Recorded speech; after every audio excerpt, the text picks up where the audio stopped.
I've got a fun way to print with your gel plate onto card blanks to make unique and arty greeting cards.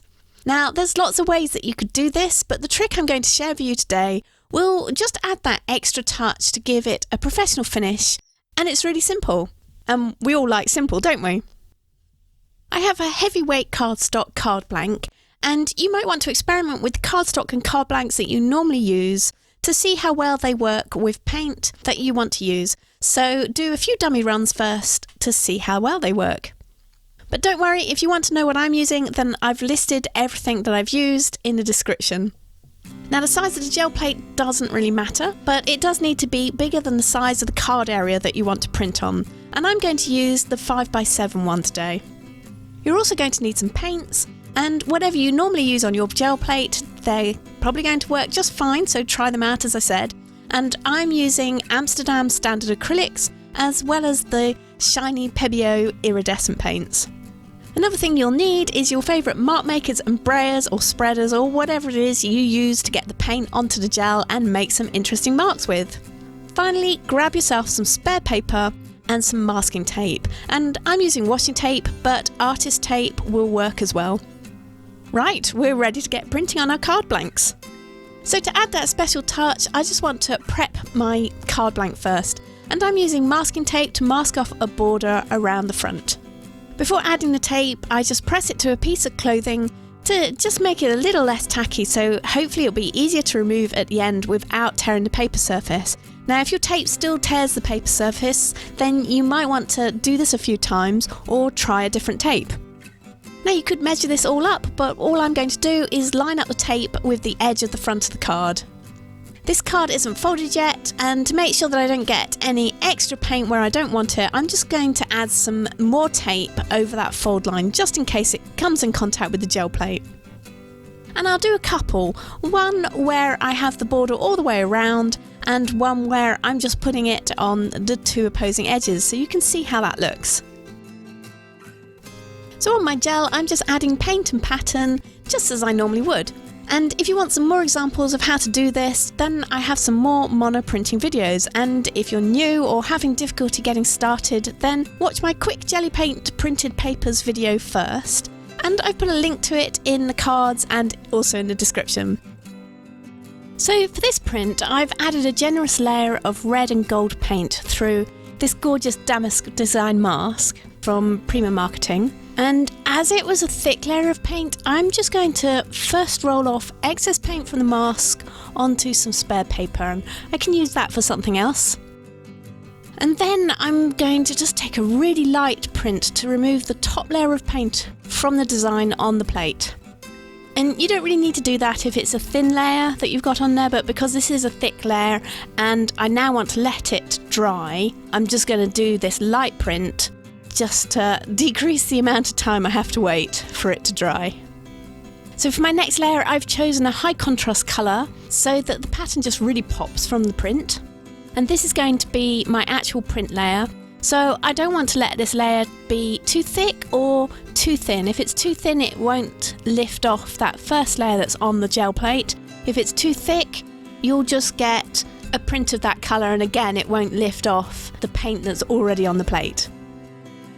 Now you can jump right in and just use your masked off cards, or you could test the waters first on spare paper, whatever you're more comfortable with. Once you have your plate where you want it, just place the card front onto your plate and just make sure that the area that is exposed is on that painted surface.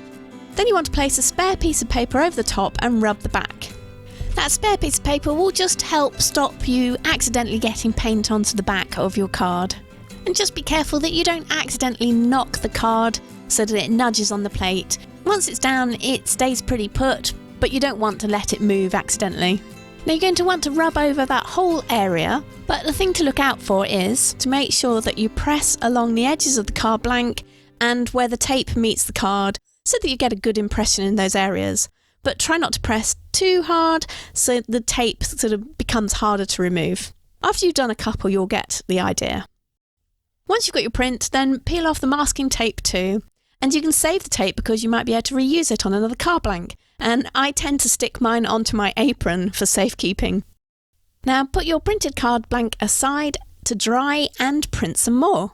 So once I do some more printing, let me know what you've been printing recently. I would love to hear. And if you're finding this video useful, then please do like it and share it with other creatives you think would enjoy it too. And of course, if you aren't already a subscriber, then it would be great to have you on board. So do subscribe for your twice weekly art, tips, tricks and inspiration videos from me. And don't forget to click that notification bell so that you don't miss my next video. For my next print, I'm going to work on the plate as it is and not clean it off first, because we can get some really interesting patterns from that leftover damask design. I've added a little paint through a hexagon panel that I die cut from cardstock, and you can find the die that I used to make this listed in the description. Then I just added a light layer of gold before taking the print.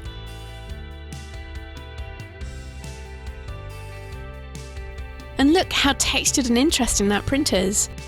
You just can't plan that kind of print, but you can help it happen by getting used to how the paint you're using works on the gel, and that really comes from practice.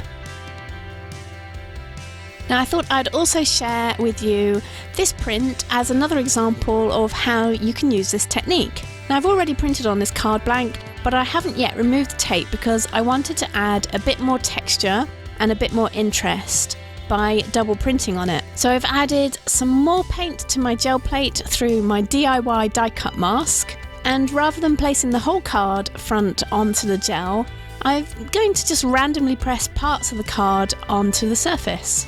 So it's just another fun way to try this technique out. And when the card blanks are dry, you can fold them back into cards if they aren't already folded. If they're a little bit bent, then try placing them under a pile of heavy books or weights overnight. And it's just going to depend on the kind of card that you've been using. So I think the printed cards look pretty cool as they are, but you know, you can do so much more with them as well. You could add sentiments, embellishments, drawings, stamp on them, whatever you like. So have fun trying it out, and don't forget to try out the different masking tape widths as well if you've got them, and you can completely change up the look. And I haven't even started on other masks you could play with. So combine this technique with the masking technique I shared in my last gel press video to take this technique a little bit further. And I've left a link in the cards and also in the description for that video as well. So thanks for joining me for this printing. Have a fun time with your own printing, and I'll see you in a few days' time. Thanks for watching.